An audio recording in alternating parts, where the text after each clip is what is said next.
আমাকে শুধু অস্ত্র দেখতেছেন, আমাদের বুকের ভেতর যে তার সেটা আপনারা এখনো দেখেন নাই। আমার ভাই ফেরত আসবে, বাংলাদেশের স্বাধীনতা সার্বভৌমত্বের পক্ষে কথা বলবে এবং এই মিডিয়াতে যারা বিভিন্ন ভয়াবহ ঘটনার মাধ্যমে আমার ভাইকে হত্যাযুদ্ধ করার চেষ্টা করেছে, আমার ভাইয়ের জীবন মৃত্যুর সঙ্গে যারা বারবার উল্লাস করেছে, যারা বিজয় উদযাপন করেছে, আমি তাদের সবাইকে চিহ্নিত করে রাখছি। আল্লাহ যদি আমাদেরকে বাঁচিয়ে রাখে, ইনকিলাব মঞ্চ যদি বেঁচে থাকে, বাংলাদেশে কালচারাল ফেস্টিভ্যাল যারা কায়েম করতেছেন আপনাদের সবার জন্য, আমরা সারা জীবন সহ্য হয়ে থাকবো, এটা মাথায় রাখবেন। আমি আপনাদের কাছে এটাই দোয়া করবো, আপনারা যে যেখানে আছেন, আমরা আওয়ামী লীগের পাশে সবসময় সবাই এক থাকি।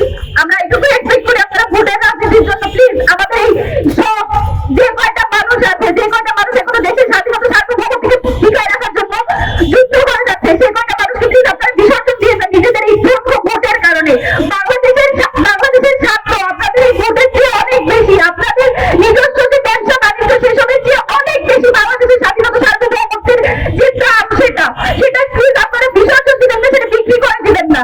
বাংলাদেশের প্রশ্নেই, স্বাধীনতা সার্বভৌমত্বের প্রশ্নেই ওখানে আমি খাদি যেভাবে ভোকাল ছিল, আপনারা তার আমি বিশ্বাস করি যারা তাই ফেরত আসবে, আমার ভাই যতদিন আসবে না ততদিন পর্যন্ত আমরা রাজপথ ছাড়বো না। এবং আমাদের জামির ভাই যেটা বলে গেলেন, উসমান হাদি যতদিন সুস্থ হবে না, এই ঢাকা ৮-এর আসনে আসার কারণে এবং এই যে